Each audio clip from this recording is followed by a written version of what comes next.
ሴት እንዴት በሴት ላይ ይጨክናል ማለት ነው።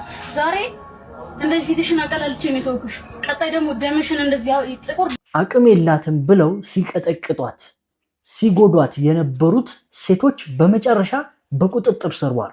አንዷን ሴት ሁለት ሴት ሆኖ ሲቀጠቅጧት የነበሩት ግለሰቦች እንደምትመለከቱት እነዚህ ሴቶችም ልጅቷን እቤት ውስጥ ሲቀጠቅጧት ከኢትዮጵያውያን የኢትዮጵያ ባህል የት ደረሰ የሚል ጥያቄን ያስነሳም። ምክንያቱም ማንም አቅም ቢኖረው ሰው ቢኖረው እንደዚህ አይናቅምና ሀገራችን ውስጥ ወጣቶች እየታፈሱ ነው ያሉት። ግን ለምንድን ነው ድሃ ብቻ የሚታፈሰው? ለምንድን ነው መኪና እየነዳ ያለውን ሰው ያስወረደ? የሀያዎቹን የእድሜ ክልል የጀመራችሁ ሰዎች ህይወት እንዴት እያረጋቻችሁ? ሙስሊሞች ስለ ግብረ ሰዶምነት ስታወሩ ሰማሁ ልበል? لبثتم إلا قليلا لو أنكم كنتم تعلمون አሰላሙ አለይኩም ወራህመቱላሂ ወበረካቱ። የአላህ ቸርነት ሰላም ፍቅር ጤና በያላችሁ በዳር በሉ በሁላችሁም ላይ ሰይድ ነኝ። ዛሬም እንደተለመደው አነጋጋሪ አስተማሪ እጅግ በጣም ምርጥና አዳዲስ መረጃዎችን ይዤ ቀርቤያለሁ። እነዛን ቪዲዮዎችን እንመለከታለን። ለዚህ ዩቲዩብ ቻናል አዲስ ሆናችሁ ግን ሰብስክራይብ ያደርጋችሁ ቤተሰቡ ነው። ነባሮች እና ቻናሉን ቆሞች ሁላችንም ቪዲዮውን በላይክ እንጀምራለን። ለእስላሞች አለ ከመሰተ የለም። ቀጥታ ወደ ዛሬ ቪዲዮ። የዛሬ ቪዲዮአችን ተጀመረ። የመጀመሪያ ቪዲዮአችን የሚሆነው እጅግ በጣም አሳዛኝ የሆነ ድርጊት ሙስሊም ሴቶች አንዲት ሴት ላይ ሲፈጽሙባት የሚያሳይ ቪዲዮ ከተለቀቀ በኋላ ብዙዎች እያዘኑና መነጋገሪያም አድርገውት ነበር። ማንነኝ ነኝ ፈርዶስ በስሜ ማልደራደር እሺ ሰላም ተሳስተሽ አወራለሁ ብትይ ማለት ነው። ዛሬ እንደዚህ ፊትሽን አቀላልቼ ነው የተውኩሽ። ቀጣይ ደግሞ ደምሽን እንደዚህ ጥቁር ስለኔ አወራለሁ ብትይ ከአባቴ ስጋ ይነጥለኝ ወንፊት ነው ማድረግሽ። አሁን ሰላፈልጊልኝ በእናትሽ። አንቺ ዝም በይ አንቺ በእህታችን ለቅሶ ቪዲዮ ቀርጸው የተሳለቁባት ግለሰቦች ለሕግ እንዲቀርቡ ማህበረሰቡ እየጠየቀ ነው። ማንም ከሕግ በላይ ሊሆን አይችልም። በአየር ጤና ዓለም ባንክ አካባቢ ወረዳ 4 ውስጥ በአንዲት ሴት ላይ የደረሰው ጥቃት መላውን ማህበረሰብ አስቆጥተዋል።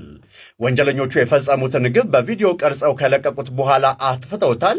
ያጠፉት የመሰላቸው ቪዲዮን እንጂ ወንጀሉን አይደለምና የአዲስ አበባ ፖሊስ ኮሚሽን ይህንን ጉዳይ ተመልክቶ ፈጣን እርምጃ እንዲወሰድ እንጠይቃለን ሲል ነዋሪዎቹ ጠይቀዋል። እንግዲህ መረጃዎቹ እንደተመለከታችሁት ምናልባት ቪዲዮውን በደንብ አድርጌ እዚህ ላይ ማሳየት አልችልም። ምክንያቱም ልጅቷ በእነዚህ ፍርዶስ በተባሉ ሁለት ሴቶች ስትቀጠቀጥ እንደዚሁም ደግሞ ጸጉሯ ሲነጭ እንደዚሁም ደግሞ ስነልቦናዊ ጥቃት ሲደርስባትና ልክ እንደ ባሪያ አድርገው እንግዲህ ሲጮቁናት የሚያሳይ ቪዲዮ ነው። እሱም ቪዲዮ እንግዲህ የት እንደምታገኙት ያው ለመግለጽ ቢከብደኝም ምናልባት ቴሌግራም አካውንቶች ላይ ታገኛላችሁ። እንግዲህ በጣም ያሳዝናል፣ በጣም ማለት ነው። እንዴት ሴት በሴት ልጅ ላይ የዚህን ያህል ጥቃት ታደርስባታለች?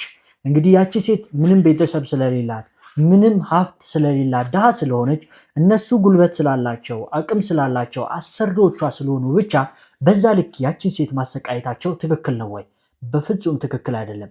እንደ አንድ ሙስሊም ደግሞ በጣም አዝኝባቸዋለሁ። ምክንያቱም አላህ ሱብሓነሁ ወተዓላ እኮ ከኛ በታች ያሉትን እንድንንከባከብ ነው ያዘዘን፣ እንዳናጠቃቸው፣ እንዳንጎዳቸው። እንግዲህ እኛ አቅም አለን ብለን ሌሎችን መጉዳት እንደሌለብን ነው እስልምና ያስተማረን። እንደዚሁም ደግሞ የበታች የሆንም ሰዎች ደግሞ ትልልቆችን እንድናከብር እንጂ እንድንፈራም አልታዘዝንም። እንድንከባበር እንድንዋደድ ነው የታዘዝነው። እንግዲህ ምንም እንኳን ይቺ የተመታችው ሴት ሙስሊም አትመስለኝም። ሁለት ወይም ሶስት ሴቶች ልጆች ያሉት ወይም ከዛ በላይ ያሉት ኃላፊነቱን ወስዶ በስነ ምግባር ያሳደጋቸው ለቁም ነገር ያበቃቸው ገነት ገባ ብሏል ነብያችን አለይሂ ሰላቱ ወሰላም።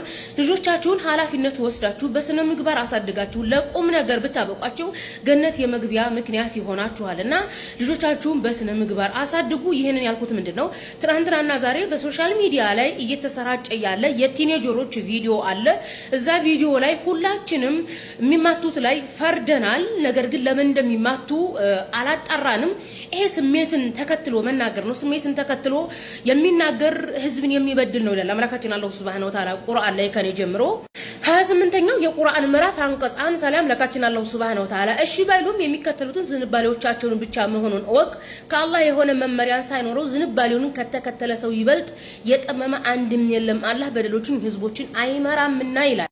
ዝንባሌያቸውን ተከትሎ ብሎ ማለት ስሜታቸውን ተከትለው ግራቀኝ ሳያዩ ሚዛናዊ ሳይሆኑ የሚወስኑ ህዝቦች በዳይ ህዝቦች ናቸው እያለ ነው ያለው አምላካችን አላህ Subhanahu Wa Ta'ala እኛን ይመለከታል። ሶሻል ሚዲያ ላይ በተለይ በዚህ ዘመን በቪዲዮ ተቀርጾ የሚወጡ ግድያም ሆኑ ድብድቦች ምክንያታቸው ከኋላ ያለው ታሪክ መንስኤው ምንድነው ሳንል ከአንድ በኩል ብቻ ቁመን ሚዛናዊነት የጎደለው ስሜትን ርህራሄን አንጀት የመብላት ነገር ቶሎ ስሜታዊ የመሆን ከቅጽበት የመወሰን ውሳኔ እያካሄድን ስለሆነ ከዚህ እንድንቆጠብ አምላካችን አላህ Subhanahu Wa Ta'ala በተደጋጋሚ ቁርአን ላይ ያስጠነቅቀናል። ስለዚህ ማንም ሆነ ማን ሶሻል ሚዲያ ላይ የሚቀርጹ ቪዲዮዎችን ቆም ብለን አይተን ምክንያቱ ምንድነው የግድያው የድብድቡ የችግሩ መንስኤ ምንድነው የሚለውን በማየት ደግሞ ከሃይማኖት ጋር ለማያያዝም ስለሞከሩት ነው ይሄን ቪዲዮ የሰራሁት። እነዚህ ቲኔጀር ልጆች ስልክ ደውለው ነው ጓደኛቸው ጋር ያወሩ ነው። ጓደኛቸው ሰዋሰው ትባላለች ግሩፕ ነው ያኒ ስለዚህ ትምህርት ቤት ጓደኝነትና ግሩፕ ሃይማኖት ብሔር ዘር ቀለም ጾታ አይልም። ሴት ከወንድ ሙስሊም ከክርስቲያን አማራ ከኦሮሞ ከተለያየ ብሔር ጋር ተቀላቅሎ ነው የግሩፕ ቡድን የሚሰሩት ተማሪዎች ናቸው። እንግዲህ ወደ እምነት ነገሩ ራሱ ማዞር ይችሉ ነበር ሶሻል ሚዲያ ላይ ያሉ ሰዎች። ነገር ግን ወደ እምነት አልዞረም ደስ በሚል ሁኔታ። እናም እንግዲህ በጣም ብዙ ስህተት ያለባቸው ሙስሊሞችም እንዳሉ ግልጽ ነው። ነገር ግን እነዚህ ሴቶች ቁጥጥር ስር ውለው ህግ ፊት ሊቆሙ ይገባል። አሁን ላይ እንግዲህ ወንዶች ሴቶችን ጥቃት እያደረሱባቸው ነው በሚባልበት ሰዓት ሴት ላይ በዚህ ልክ ጥቃት ማድረሷ እጅግ በጣም ያሳፍራል። ነገር ግን አስደሳች ነገር ሰምተናል። እጅግ አሰቃቂ የተባለ ጥቃትን በታዳጊዋ ላይ ሲፈጽሙ የነበሩ ግለሰቦች በቁጥጥር ስር መዋላቸውን በዚህ ሰዓት ሰምተናል። እነዚህ ሴቶችም ልጅቷን እቤት ውስጥ ሲቀጠቅጧት ከኢትዮጵያውያን የኢትዮጵያ ባህል የት ደረሰ የሚል ጥያቄን ያስነሳም። ሴት በሴት ላይ እንዴት እንደዚህ ይጨክናሉ ያስባለም። የታዳጊዎች የጉልበት ብዝበዛ ሳያንስም እንዴት እንደዚህ አይነት ድብደባ ይፈጸማል በሚል ብዙ ኢትዮጵያውያን ሽንጣቸውን ገትረው ለዚህ ልጅ ሲከራከሩ ነበር። አሁን ላይ ታዲያ የአዲስ አበባ ፖሊስ በቁጥጥር ስር እንዳዋላቸው መረጃዎች እየወጡ ይገኛሉ። አየር ጤና አካባቢ የሚገኙ በጣም ብዙ ሰዎችን ያስቸገሩ ትምህርት ቤትን የሚረብሹ ሴቶች እንደሆኑም ታዲያ እነዚህ ደብዳቤዎቹ መረጃዎች እየወጡ ይገኛሉ። በቁጥጥር ስር ብለዋል። ተገቢውን ቅጣትም ያገኛሉ የሚል ተስፋ አለን። ሰበር ዜና በአሁን ሰዓት ተሰምቷል። እንግዲህ አንዷን ሴት ሁለት ሴት ሆኖ ሲቀጠቅጧት የነበሩት ግለሰቦች እንደምትመለከቱት በአሁን ሰዓት በአዲስ አበባ ፖሊስ በቁጥጥር ስር ውለዋል። እንደምትመለከቷት እንግዲህ ልጅቷም ከእናቷ ጋር ትገኛለች። እነሱም እንግዲህ በአሁን ሰዓት በፖሊስ ቁጥጥር ስር ውለዋል። ዛሬ ላይ እነዚህ ሴቶች በቁጥጥር ስር ውለዋል። አልሐምዱሊላህ እጅግ በጣም ደስ ይላል። እንግዲህ በዳይ የሆነ ሰው በደሉን ከሰራ በኋላ ዝም ሊባል አይገባም። ለሌሎች ማስተማሪያ የሆነ ቅጣት ሊቀጣ ይገባል። እንግዲህ እነዛ ፍርዶስ የተባሉት ሁለቱ የሚቀጠቅጧት እንግዲህ ሴቶች ማንም የላትም ብለው ነው። ነገር ግን ህግ ደግሞ በዚህ ዙሪያ ላይ በደንብ ሊሰራበት ይገባል። እንግዲህ አላህ ይጠብቀን ነው ብለው እኛ ሰዎችን የበታች ናቸው ብለን ከመበደል ከመጉዳት አላህ ይጠብቀን። እኛም ደግሞ በሰዎች ጉዳት እንዳይደርስብን አላህ ይጠብቀን። ሁላችሁም በዚህ ጉዳይ ላይ ምን ሐሳብ አስተያየት አላችሁ? ሐሳባችሁን ኮመንት ላይ አስቀምጡልኝ። የኢትዮጵያ ህዝብ እንግዲህ በጣም ያዘነበት ብዙዎች እንግዲህ ልባቸው የተነካበት ነገር ነበር። ነገር ግን ለህግ መቅረባቸው እጅግ በጣም አስደሳች ነገር ነው። ህግ ይህንን አስመልክቶ ምን ይላል? ምን አይነትስ ፍርድ ሊሰጣቸው ይችላል የሚለውን ነገር አንድ የህግ ባለሙያ ይነግረናል።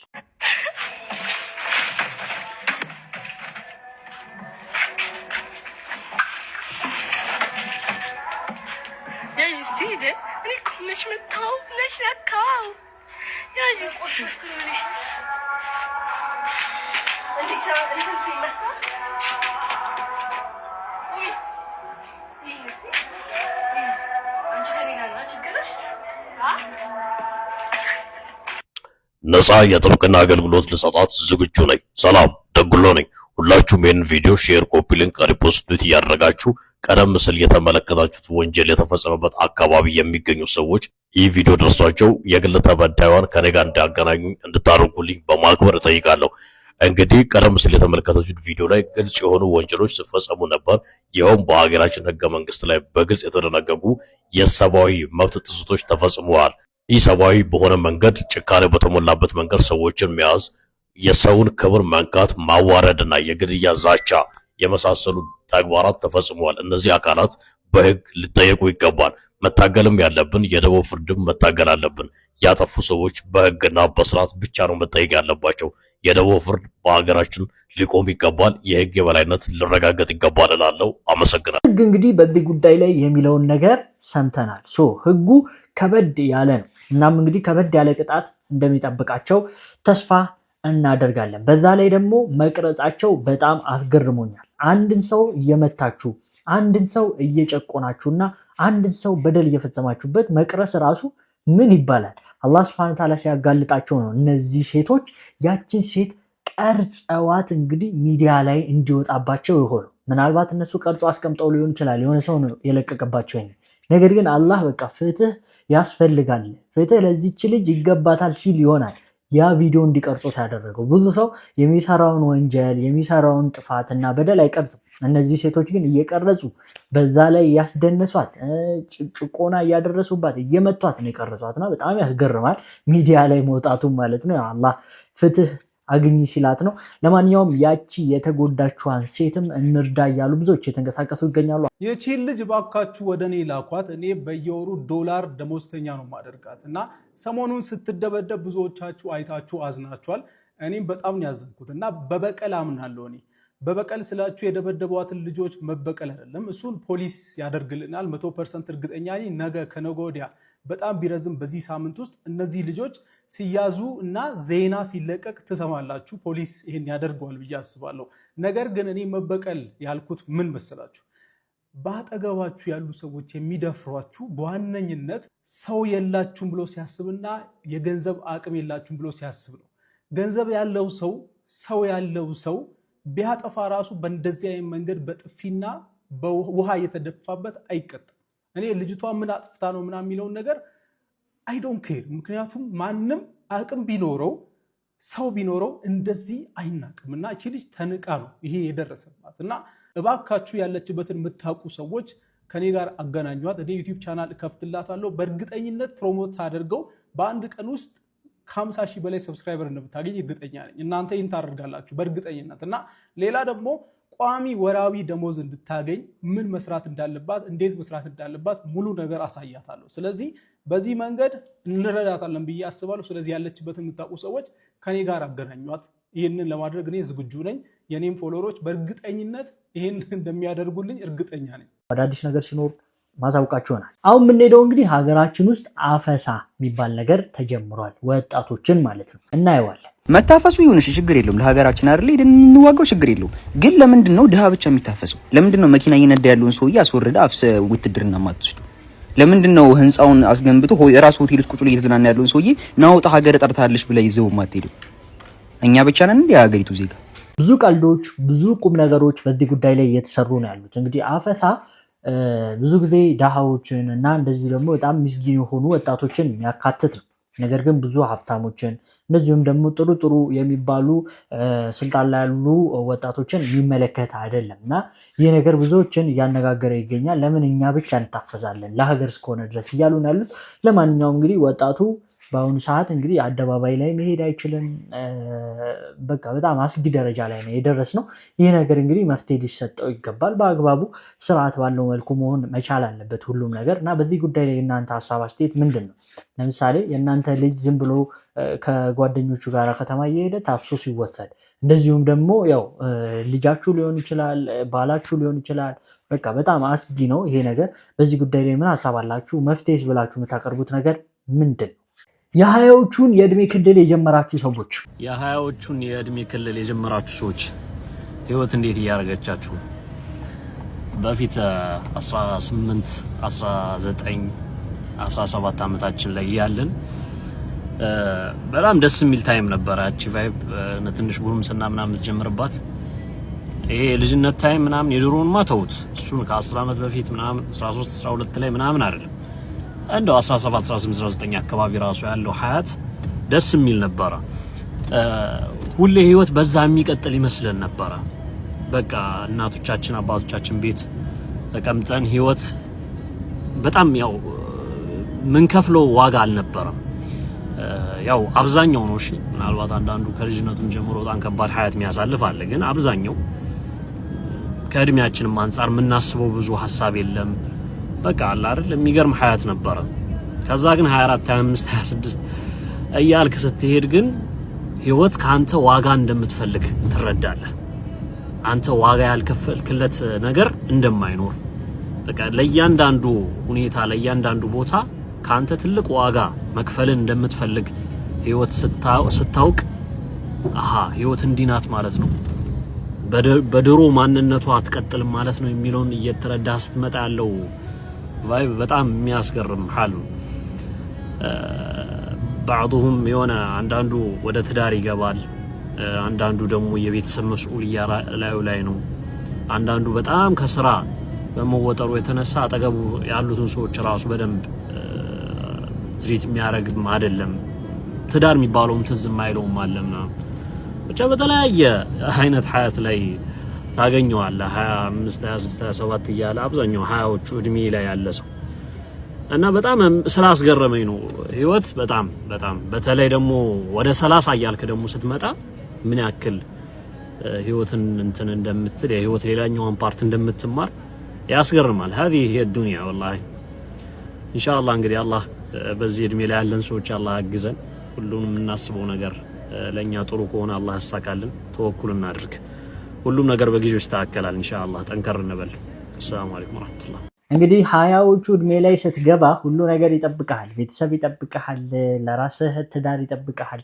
ኑሮ በቃ የዛኔ ነው የሚታወቅ አይደለም ይመስለኛል።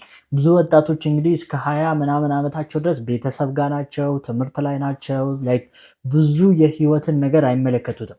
ነገር ግን ልክ 20 እድሜ ላይ ስትደርሱ ሁሉ ነገር እንግዲህ ብቅ ብሎ ፊት ለፊት የምትጋፈጡት ለብቻችሁ የሚሆነው የዛ እድሜ ላይ ነው። በዛ እድሜ ላይ እናንተ እንግዲህ ያለፋችሁት ሰዎችን ነው የምላችሁ ይሄንን ቪዲዮ ስትመለከቱት። በዛ እድሜ ላይ በ20 ዓመታችሁ አሁን ብትመለሱ ምን ታደርጉ ነበር? 20 ዓመታችሁ ላይ ብትሆኑ አሁን ካለፋችሁ በኋላ ምን ታረጉ ነበር አሁን ስታስቡት? እና ምናልባት እኛ ወጣት የሆንን ሰዎች 20 ዓመት ላይ ያለን ሰዎች እሱን ነገር እያነበብን ምናልባት የሆነ ነገር ሊጠቅመን ይችላል ብዬ አስባለሁ። ስለዚህ እናንተ ካለፋችሁት በኋላ 20 ዓመት ላይ በሆን ኖሮ ይሄን ነገር አደርግ ነበር አሁን ብላችሁ የምትሉትን ነገር እስቲ ኮመንት ላይ ጻፉልኝ። ሰራተኛዋ ይዛት ጠፍታለች። ይህችን ህፃን ሰራተኛዋ ይዛት ተሰውራለች፣ ጠፍታለች፣ ባካችሁ አፋልጉን፣ በጭንቅ ላይ እንገኛለን ይላሉ ቤተሰቦቿ። በምስሉ ላይ የምትመለከቷት የ3 ዓመት ህፃንም እንግዲህ ስሟ ሀያት ይባላል። ሐሙስ ዕለት ከቀኑ 8 ሰዓት ላይ ፉሪ ወይም ደግሞ ሁዘይፋ መስጊድ ተብሎ በሚጠራው አካባቢ ላይ ማለት ነው የቤት ሰራተኛቸው ወይም ደግሞ አገልጋያቸው ይዛት እንደወጣች አልተመለሰችም። እስካሁን ድረስም ቤተሰቦቿ እየፈለጓት ይገኛሉ። ነገር ግን ልትገኝ አልቻለችም። እባካችሁ አፋልጉን ይላሉ ቤተሰቦቿ። እችን ህፃን ያያችሁ እንዲሁም ደግሞ ሰው ይዟት የተመለከታችሁ ሰዎችም እንግዲህ ለፖሊስ በማሳወቅ እንዲሁም ደግሞ እዚህ ጋር ባለው ስልክ ቁጥር በመደወል ለቤተሰቦቿ ማሳወቅ ትችላላችሁ።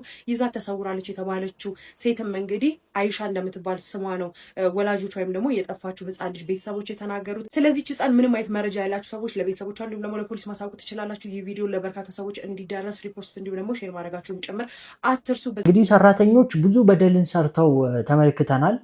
እነሱ ላይም ብዙ በደል ተሰርቶባቸው አይተናል። ነገር ግን ከልጅ ጋር ያላቸው ግንኙነት በጣም ግርም ነው የሚለው። ብዙ ልጆችን ይዘው ሲጠፉ ሰራተኞች እየተመለከትን ያለ ነው። እንደዚሁም ደግሞ በሰራተኛ ምክንያት የተገደሉ 2 ህፃናትን ከዚህ በፊት አስታውሳለሁ የሰማሁት ነገር ነበር። እኔ ሚዲያ ላይ ሼር አድርጊያችሁ ነበር። በጣም መነጋገሪያ ነበር እና ህፃናቶች በሰራተኞች የመወሰድ ነገር እየበዛ ስላለ በደንብ ሰራተኛችሁን ማወቅ አለባችሁ። እንደዚሁም ደግሞ ሰራተኛችሁን በደንብ እንግዲህ ማንነቷን ማወቅ አለባችሁ። እንደዚሁም በጥሩ ሁኔታ ልትይዟቸው ይገባል። ልጆቻችሁንም ልትጠብቁ ይገባል። እንግዲህ ያው በጣም የሚያሳዝን ነገር ነው እየሰማን ያለ ነው። አንዲት እናት ልጇን አሳድጋ ተንከባክባ እንግዲህ በዚህ ልክ ልጇን ማጣት እጅግ በጣም የሚያሳዝን ነገር ነው እና የወለደው ነው የሚያውቀው። እና አላህ ሱብሃነሁ ወተዓላ ልጇን እንግዲህ የምታገኝበትን መንገድ አላህ ይስጣትኝ። አላህ ሱብሃነሁ ወተዓላ ልጇን ያስገኝላት እላለሁ። እናንተ በዚህ ጉዳይ ላይ ምን መልእክት አላችሁ? አንዷ ሙስሊሞች ስለ ግብረ ሰዶማውያን ሲያወሩ ሰማቸው ልበል ምናምን ብላ አሽሙራን ጀምራለች። እናየዋለን።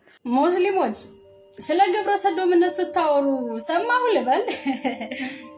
አሰላሙ አለይኩም ወራህመቱላሂ ወበረካቱ። እንደተመለከታችሁት ወገናችን እስልምና ግብረ ሰዶምነትን ያስተምራል ወይም ደግሞ ረሱል ሰለላሁ ዐለይሂ ወሰለም ይህንን አስተምረዋል ብላ የተለመደውን ካላዋቂነት የመነጨውን ክሷን አቅርባለች። ከሱም ብዙ ደግሞ የሚያስቀው ነገር ረሱል ሰለላሁ ዐለይሂ ወሰለም እኛ አላዋቂ ህዝቦች ነን ብሎ ተናግሯል ለማለት ሁለት ሐዲሶችን አቅርባለች ማለት ነው። እና በተደጋጋሚ ከእውቀት ነፃ መሆኗን አሳይታናለች ማለት ነው። ይህንን በኋላ እንመለስበታለን። ወደ ዋናው ነጥቧ ስንመለስ እስልምና ግብረ ሰዶምን ይደግፋል ለሚለው ሐሳባ አላህ ሱረቱል አዕራፍ ቁጥር 81 ላይ እንዲህ ይላል ኢነኩም ለተዕቱነ الرجال شهوة من دون النساء بل أنتم قوم مسرفون እናንተ ከሴቶች ሌላ ወንዶችን በመከጀል በእርግጥ ትመጡባችኋላችሁ በእውነቱ እናንተ ወሰንን አላፊዎች ህዝቦች ናችሁ እንደዛ የምታረጉ ሰዎች ወሰንን አላፊ ህዝቦች ናችሁ በማለት የሉጥ ህዝቦችን ሉጥን አለይሂ ሰላም እንደዛ እንዲናገራቸው ሲያረጋን ያለን። በሌላ ሱራ ደግሞ ሱረቱ ሹዓራ ቁጥር 165 እና 166 ላይ ምን ይላል?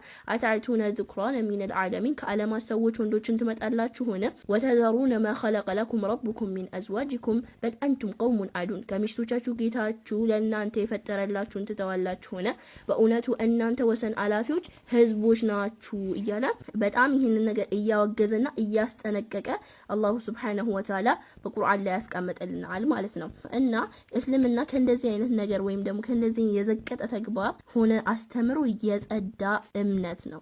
ነገር ግን ወደ ክርስትና አስተምሮ ስንመለከት ነብይ አይደለም አምላካቸው የሆነው አካል እንኳን ይህንን አጸያፊ ተግባር ሲፈጽም እንደነበረ መመልከት እንችላለን። በማዕበጽ ይሁን ገድል ምዕራፍ 2 ላይ እንዲህ ይላል የማርያም ልጅ የእኔ መድኃኔ ዓለም ነኝ አትፍራኝ አለኝ። ይህንንም ብሎ አፌን ሳመኝ ከጣሙም ብዛት የተነሳ አፌን አጣፈጠው ምንም አላውቅም ልቤን አሳጥቶኛልና እያለ ይህንን አጸያፊ ተግባር እንደ ጀብዱ ተጽፎ እናገኘዋለን።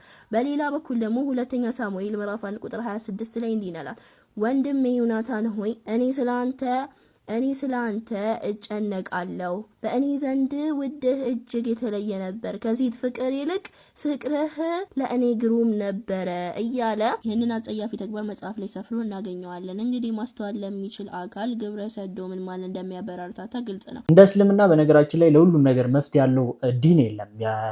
እያንዳንዱን ነገር ቀድሞ የሚያውቅ እያንዳንዱን ነገር እንግዲህ መፍትሄ ያስቀመጠ ዲን ነው ያለን። አልহামዱሊላህ ረብል ዓለሚን። እንደምታውቁት የሴቶች ጥቃት ሰሞኑን አስመልክቶ ትልቅ ንቅናቄ ተጀምሯልና ኢስላም ቢኖር እንግዲህ የሴቶች ጥቃት ጭራሽ አይኖርም ነበር። ምክንያቱም አላህ Subhanahu Wa Ta'ala ስለ እስልምና በደንብ አድርጎ ነግሮናል። ስለ ሴቶች ክብር፣ ስለ ሴቶች ልቅና በደንብ አድርጎ ነግሮናልና ሴቶችን መበደልም እንግዲህ የሚያስከፍለውን ዋጋ እንደዚሁም ደግሞ መደረግ ያለበትን ህግም ጭምር መድፈር የሚያመጣውን ጣጣ በምን አይነት ሁኔታ ቅጣቱ እንደሚደርስባችሁ ጭምር እንግዲህ ያው አስቀምጧል ሸሪዓ ማለት ነው። እና እስልምና ቢኖር ለሁሉም ነገር መፍትሄ ነው። ማሾፊያ አይሆንም እስልምናና ሁሌም ቢሆን እስልምና ላይ የሚያሾፍ ሰው መጨረሻው እውነታውን ሲሰማ ሐቁን ሲያቅ መዋረዱ አይቀርም።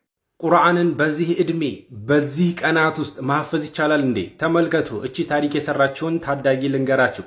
እዚህ ጋር የምትመለከቷት የ10 ዓመት ታዳጊ ናት። እንዳልኳችሁ 10 ዓመቷ ነው እድሜዋ ማለት ነው። ያ እንዳይገርማችሁ ቁርአን ደግሞ ያሐፈዘችበት የጊዜ ሁኔታ ደግሞ 120 ቀናት ወይም ደግሞ ወደ 4 ወር አካባቢ ነው እንግዲህ ይህንን ለማሐፈዝ የበቃት። እቺ ፓኪስታናዊ ታዳጊ ስትሆን ናፍሽና ናሙና ትባላለች ማለት ነው። እናም ይህንን እንድታደርግ ደግሞ የገፋፋት የሚገርማችሁ ከቤተሰቧ የእሷ ታላቅ እህት የሆነችው ቁርአን ለማሐፈዝ 7 ወር ሲፈጅባት ማለት ነው። እሷ በዚህ ተነሳስታ ጀመረችው። ተመልከቱ። ታናሹና 10 ዓመት 10 ዓመትን እስኪ ያስቡት። ልጆች የት ናቸው በ10 ዓመት? ሁሉም በሚባል ደረጃ ጨዋታ ላይ ናቸው ማለት ይቻላል። በትምህርት ቤትም ካየነው የ3ኛ ክፍል ነው።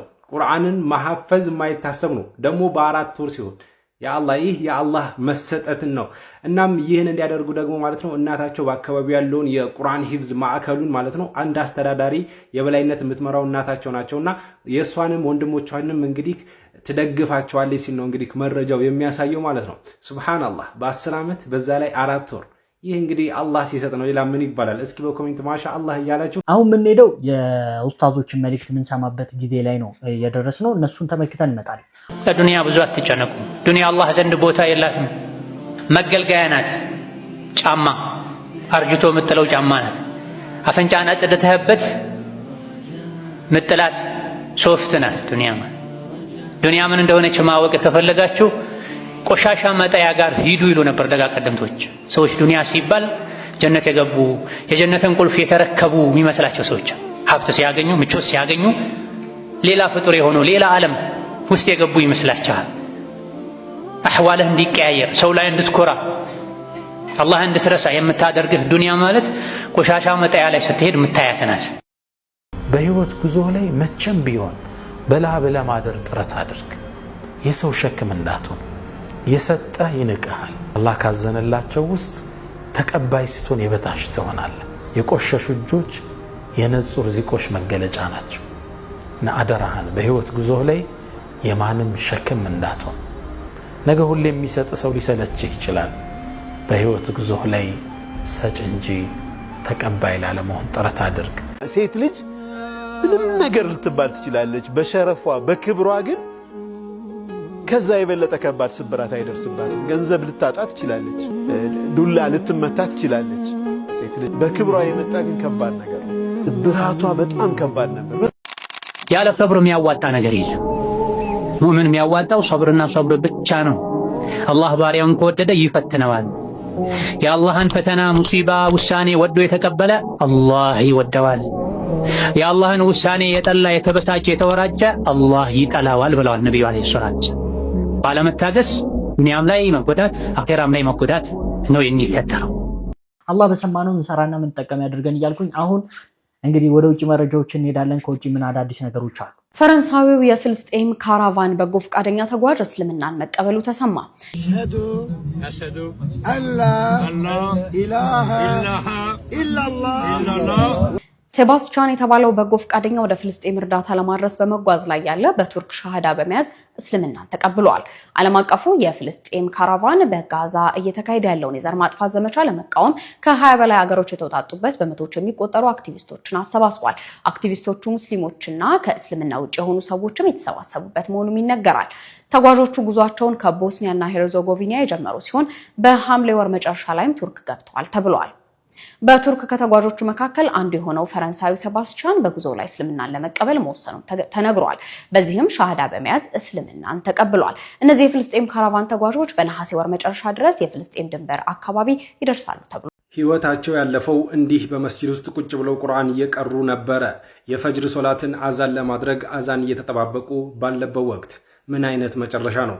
እስኪ ስለኚህ ሰው ልንገራችሁ። እዚህ ጋር የምትመለከቷቸው ሰው አብዱል ሐቅ የተባሉ የ60 ዓመት እድሜ ያላቸው ሙዓዚን ናቸው። ትክክለኛ ውልደታቸው ሶሪያዊ ሲሆኑ አሁን ላይ ግን በጅዳ በሚገኘው አልሱሌማኒ መስጂድ ለ40 ዓመታት ሙዓዚን ሆነዋል ማለት ነው። ነገር ግን በአንድ ወቅት እንደምትመለከቱት ለፈጅር ሰዎችን ለመጣራት ማለት ነው እየጠበቁ እስከዛ ቁርአን ልቅራ ብለው እንደዚህ ቁርአን በከፈቱበት ነበረ በዛው እችን ዓለም የተሰናበቱት ማለት ነው። ብዙዎች እንደሚናገሩት ከሆነ አብዱል ሐቅ ማለት ነው በሳውዲ አረቢያ በጅዳ በሚኖሩበት ሰዓት ላይ ብዙ ሰዎች የሚወዷቸውና አንድም ቀን ከመስጂድ ቀርተው የማያውቁ ሰው በሰው የሚወደዱ ሙዓዚን ነበሩ። እናም ይህ ሁኔታቸው ማለት ነው በአንድ ሰሞን ብዙዎችን አስገርሟል። እችን ዓለም መሰናበታቸው በዚህ መሆኑ ቁርአን እየቀሩ ፈጅር አዛን ለማድረግ እየጠበቁ ምን አይነት ሁስኑል ካቲባ ነው። ሱብሃንአላህ። እንዲህ አይነት መጨረሻም አላህ ይወፍቀን ነው የምንለው። 56 ሚሊዮን ብር ታወጣለች ቢባል ማን ያምናል ጋይዝ? በትላንትናው ዕለት መላው ዓለምን ሲያነጋግር የነበረ የፋልኮን ዋጋ ነው። በኢትዮጵያ ብር 56 ሚሊዮን ወይም ደግሞ በሳውዲ አረቢያ ብር ወደ 1.3 ሚሊዮን ሪያል እንዳወጣች ነው እየተነገረ የሚገኘው። በሳውዲ አረቢያ እንደሚታወቀው ለፋልኮን ወይም ደግሞ ለነዚህ የወፍ ዝርያዎች ያላቸው ዋጋ ወይም ደግሞ ያላቸው አክብሮት ይታወቃል። በየአመቱም እንግዲህ የፋልኮን ጨረታ ይካሄዳል። በርካታ ባለሀብቶች በተሳተፉበት በዚህ የፋልኮን ውድድር ላይ እንዲሁም ደግሞ ጨረታ ላይ እንግዲህ የምትመለከቷት ፋልኮን በትላንትናው ዕለት 1.3 ሚሊዮን የሳውዲ አረቢያ ሪያድ ወይም ደግሞ ወደ 56 ሚሊዮን ብር የሚጠጋ ገንዘብም አውጥታለች። ባለሀብቶም እንግዲህ 1.3 ሚሊዮን የሳውዲ አረቢያ ሪያድ አውጥቶ ይችን ጨረታዋን አሸንፎ ማለት ነው ፋልኮን የገሉ አድርጓል። ፋልኮን እንግዲህ የተዳቀለችው ከካናዳ እንደሆነ ተነግሯል። ከዚህ ቀደም እንግዲህ ከአሜሪካ የተዳቀለ ሰማያዊ ፋልኮንም በ7.5 ሚሊዮን ሪያድ በመውጣት እንግዲህ እስካሁን ድረስ ማለት ነው ያልተደረሰበት ሪካርድ እንደሆነ ይታወቃል። ነገር ግን ከባለፈው ዓመት ጋር ሲነጻጸር ይችኛዋ ፋልኮን 1.3 ሚሊዮን ሪያድ በማውጣት ሪካርዷን መያዝ ችላለች። የአሜሪካ ወታደርን ለገደለልኝ ወይም ደግሞ በቁጥጥር ስር ላዋለልኝ ማንኛውም ሰው ወረታውን በገንዘብ እከፍላለሁ እያለች ትገኛለች ኢራን። ሰበር የተባለ አስገራሚ ዜና ይዤላችሁ መጥቻለሁ። እስከ መጨረሻው አብራችሁን ቆዩ። ይሄ ስታይል እንግዲህ የአሜሪካ ነው። አሜሪካ ለበርካታ ዓመታት በበርካታ ሀገሮች ላይ እየሄደች የምትፈልጋቸውን ሰዎች በቁጥጥር ስር ለማዋል ገንዘብ እየከፈለች ወይም ደግሞ የገንዘብ ወረታ ከፍላለሁ ይህን ሰው ለያዘልኝ ሰው በሚለው ባህሪዋ ትታወቃለች። ታዲያ በራሷ ስታይል ኢራን አሜሪካን እየቀጣቻት ትገኛለች። ይሄ ነው እየሆነ ያለው። የኢራን ጦር ኃይሎች አዛዥ አሚር እንደገለጸው ከሆነ ማንኛውም የአሜሪካ ወታደርን ለገደለልን ወይም ደግሞ በቁጥጥር ስር አውሮ ላስረከበን ሰው $30,000 እንደሚከፍሉ ወይም ደግሞ በኢራን ብር 5 ቢሊዮን የኢራን ብር ማለት ነው እንደሚከፍሉ ተነግሯል። ሌላ የሚያስገርመው ደግሞ በቁጥጥር ስር የምታውለው ወይም ደግሞ እነሱ የሚፈልጉትን የምታረገዋ ሴት ከሆነች የገንዘቡ መጠን በጥፍ እንደሚጨምር ተገልጿል። ይሄም በርካቶች እየተነጋገሩበት ያለ አስገራሚ ዜና ሆኗል። ሌላኛው ዜና ደግሞ አሜሪካ በኢራን ለሚሰነዘርባት ማንኛውም ጥቃት አጸፋ ለመመለስ ማለት ነው አህጉር አቀፍ ሚሳኤል ተወንጫፊ 15,000 ሚሳኤሎችን እንዳዘጋጀች እየገለጸች ትገኛለች። በሌላ ዜናዎችን መለሳለሁኝ። በደንብ ኮፒ ሊንክ፣ ሼር፣ ፖስት እያደርጋችሁ አዳርሱት። ሀሳባችሁን ኮሜንት ላይ ግለጹ። ጋዛ ላይ ያንን ሁሉ ጭፍጨፋ ሲፈጽሙ የነበሩት የእስራኤል ወታደሮች አንድ በአንድ ራሳቸውን እያጠፉ እንደሆነ እየተነገረ ነው ያለው። አሁን ደግሞ ቅርብ ጊዜ ወረደችው እዚህ ጋር ከጀርባ የምትሰዋት ኢትዮጵያዊ ባክግራውንዱ ኢትዮጵያዊ የሆነው ኡራኤል የሚባለው ጀለስ ነው። ኡራኤል ሞልቶ ጌታውን ይባላል። 24 ዓመቱ ነው። ራሱን አጥፍቷል። በተለይ ከኦክቶበር 7 በኋላ እንግዲህ እስራኤል ጋዛ ውስጥ በፈጸመችው ጭፍጨፋ ላይ ሲሳተፉ የነበሩ ወታደሮች በጣም ባልተጠበቀ መልኩ ራሳቸውን የሚያጠፉበት ብዛት በጣም ሹት አድርጓል። በ2024 ብቻ እንግዲህ እስራኤል ውስጥ ከተፈጸመ የራስ ማጥፋት ወር ሱሳይድ ውስጥ እንግዲህ 8% የሚወስዱት አክቲቭ ኮምባታንቶች ናቸው። አክቲቭሊ ጋዛ ውስጥ እየተሳተፉ የነበሩ ወታደሮች ናቸው። የእስራኤል ዲፌንስ ፎርስ እንደምታውቁት የሚያወጣቸው ሪፖርቶች በኮምባትም በጦርነት የሚሞቱትም ራሳቸውን አጥፍተው የሚሞቱትንም በጣም ሴንሰር እንደሚያደርግ በጣም ቁጥራቸውን ሴንሰር እንደሚያደርግ ታውቃላችሁ። ግን እስካሁን ድረስ በመቶዎች የሚቆጠሩ እንደሆኑ ግን አምኗል። ስለዚህ ያው በመቶዎች የሚቆጠሩ ራሳቸውን አጠፉ ከተባለ ያላመነው ደግሞ ብዙ እንደሚኖር ይታወቃል። በሌላ በኩል ደግሞ አይዲኤፍ እንደዚህ አይነት ሪፖርቶች የሚያወጣው አክቲቭሊ ሰርቪስ ላይ ያሉ ኦር አክቲቭሊ ውጊያ ላይ ያሉትን እንጂ ሪዘርቪስቶችንና እንዲሁም ደግሞ ጡረታ ያወጡትን አይቆጥርም። ግን ጡረታ ያወጡትም ላይክ ጋዛ ላይ ተሳትፎ የነበሩና አሁን እየተሳተፉ ያልሆኑ ጡረታ ያወጡትም በጣም በከፍተኛ ሬት ራሳቸውን እያጠፉ እንደሆነና ሪዘርቪስቶችም ሲጠሩ ላይክ ምንድነው ሪዘርቪስት ማለት ምንድነው ተጠባባቂ ኃይል እነሱም ሲጠሩ ራሳቸውን እንደሚያጠፉና ከውጊያ ለመሸሽ እንደሚሞክሩ በተደጋጋሚ ሪፖርቶች እየወጡ ይገኛሉ። ለማንኛውም ጋዛ ውስጥ ያንን ሁሉ ወንጀል ሲሰሩ የነበሩ የእስራኤል ወታደሮች አንድ በአንድ ራሳቸውን እያጠፉ የጋዛ ኮንሲኩዌንስ ጋዛ ላይ ሲፈጽሙት የነበረው ወንጀል ኮንሲኩዌንሱ እያደናቸው ይገኛል ማለት ነው። እንግዲህ የዛሬ ቪዲዮ ይሄን ይመስል ነበር። ስለነበርኩ ቪዲዮ ላይክ፣ ቻናል ሰብስክራይብ አድርጉ። ቪዲዮውን በተለያዩ ሻምዳ ሼር አድርጉ። አላህ ብቻ ታገናኘን። ሰላም አለይኩም ወራህመቱላሂ ወበረካቱ።